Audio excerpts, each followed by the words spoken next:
ಕಾಡಿನ ಜಾಣರು. ಅರಣ್ಯ ಶಾಲೆಗೆ ದಸರಾ ರಜೆ ಕೊಡಲಾಗಿತ್ತು. ಶಾಲಾ ಕೆಲಸದ ಕೊನೆಯ ದಿನ ಅರಣ್ಯ ಶಾಲೆಯ ಹೆಡ್ ಮಾಸ್ಟರರಾದ ಬಿಳಿಕರಡಪ್ಪ ಎಲ್ಲಾ ವಿದ್ಯಾರ್ಥಿಗಳನ್ನು ಪ್ರಾರ್ಥನಾ ಸ್ಥಾನ ದೊಡ್ಡಾಲದ ಮರದ ಕೆಳಗೆ ಸೇರಿಸಿ ಗೊಗ್ಗರು ಗಂಟಲಲ್ಲಿ ತಾಕೀತು ಮಾಡುತ್ತಾ, ರಜಾಕಾಲವನ್ನು ಯಾರೂ ತುಂಟಾಟ, ಹುಡುಗಾಟದಲ್ಲಿ ಕಳೆಯಬಾರದು. ಕೋತಿಗಳು ಹೊಸದಾಗಿ ಕಲಿತ ತಿಪ್ಪರಲಾಗವನ್ನು ಚೆನ್ನಾಗಿ ಅಭ್ಯಾಸ ಮಾಡಬೇಕು. ಹೆಗ್ಗಣಗಳು ಬಿಲ ಕೊರೆಯುವ ಕಲೆಯಲ್ಲಿ ಪರಿಣಿತರಾಗಬೇಕು. ನವಿಲುಗಳು ಹೊಸದಾಗಿ ಕಲಿಸಿದ ನೃತ್ಯವನ್ನು ಚೆನ್ನಾಗಿ ಕಲಿತು ಬರಬೇಕು. ನರಿಗಳು ಮತ್ತು ಮೊಲಗಳು ಮೊನ್ನೆ ತಾನೇ ಕಲಿಸಿದ ಸಂಗೀತ ಹಾಗೂ ಗೆಣಸು ತಿನ್ನುವ ಪಾಠಗಳನ್ನು ಮನನ ಮಾಡಿಕೊಳ್ಳದಿದ್ದರೆ ಮುಂದಿನ ಶಾಲಾರಂಭದಲ್ಲಿ ಅವರನ್ನು ತರಗತಿಗಳಿಂದ ಹೊರದೂಡಬೇಕಾಗುತ್ತದೆ ಎಂದು ಅಪ್ಪಣೆ ನೀಡಿತು. ಆಗಲೇ ಸೀಳುನಾಯಿಗಳಲ್ಲಿ ಅತ್ಯಂತ ತುಂಟನಾದ ಮೊಂಡ ಬಾಲಣ್ಣ ಎದ್ದು ನಿಂತು, ಸಾರ್ ನಿಮಗೆ ಏನೂ ಕೆಲಸ ಇಲ್ಲವೋ ಎಂದು ಕೂಗಿದ. ಆಗ ಅವರು ತರಗತಿಯ ಉಪಾಧ್ಯಾಯರಾದ ಶ್ರೀ ತೋಳಪ್ಪನವರು, ಸುಮ್ಮೆ ನಿಂತ್ಕ ಅಂತ ಗದರಿ ತಲೆಗೊಂದು ಏಟು ಬಿಗಿದಿದ್ದರು.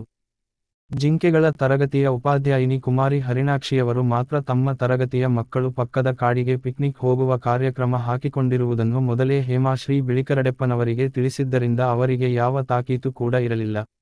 ಜಿಂಕೆಗಳು ಪಿಕ್ನಿಕ್ಗೆ ಹೊರಡುವ ಸುದ್ದಿ ಮಂಗಗಳ ತರಗತಿಯ ಅಧ್ಯಾಪಕಿ ಕುಮಾರಿ ಕರಿಮುಸುಡಮ್ಮನವರಿಗೆ ತಿಳಿದು, ಅವರು ಮರುದಿನ ಹರಿಣಾಕ್ಷಮ್ಮನವರನ್ನು ಭೇಟಿ ಮಾಡಿ, ನಿಮ್ಮ ಪಿಕ್ನಿಕ್ನಲ್ಲಿ ನಮ್ಮ ತರಗತಿಯ ಹಲವು ಹುಡುಗ ಹುಡುಗಿಯರನ್ನು ದಯಮಾಡಿ ಸೇರಿಸಿಕೊಳ್ಳಿ ಎಂದು ವಿನಂತಿಸಿದಾಗ ಹರಿಣಾಕ್ಷಮ್ಮನವರು ಆಗಲಿ ಎಂದರು.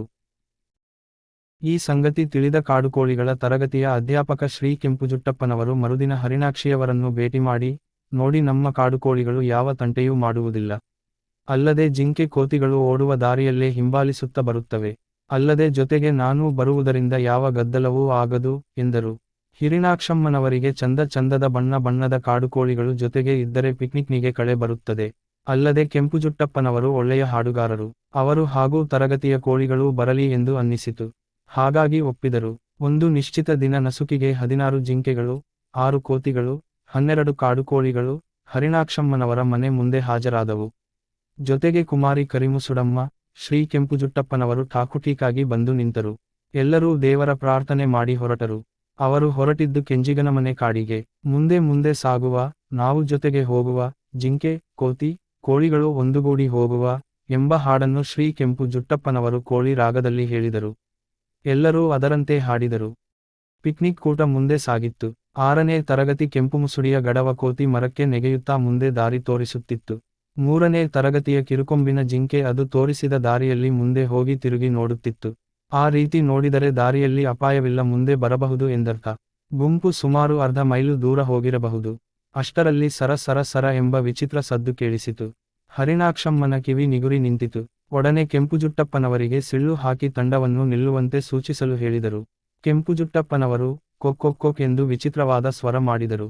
ಕರಿಮುಸುಡಮ್ಮ ಚೀಂ ಚೀಂ ಎಂದು ಅರಚಿ ಸಂಕೇತ ನೀಡಿದರು. ಗಡವ ಕೋತಿ ಒಡನೆ ನೆಗೆದು ನೆಲಕ್ಕಿಳಿಯಿತು. ಗಾಬರಿಗೊಂಡ ಹರಿಣಾಕ್ಷಮ್ಮ, ಕೇಳಿಸಿತೋ ನಿಮಗೆ ಆ ವಿಚಿತ್ರ ಸದ್ದು? ಏನೋ ಅಪಾಯ ಕಾದಿಹುದು ಎಂದರು. ನೀವು ಹೇಳಿದರೆ ಆ ಸದ್ದು ಎಲ್ಲಿಂದ ಬರುತ್ತಿದೆ ಎಂದು ಯಾರು ಸಂಶಯ ಪಡದ ಹಾಗೆ ನೋಡಿ ಬರುತ್ತೇನೆ ಎಂದ ಗಡವ.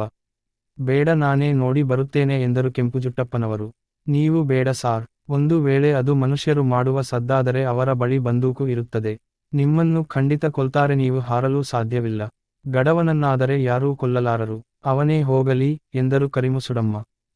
ಹರಿಣಾಕ್ಷಿಗೂ ಅದು ಸರಿ ಕಾಣಿಸಿತು. ಅವರು ಒಪ್ಪಿದರು.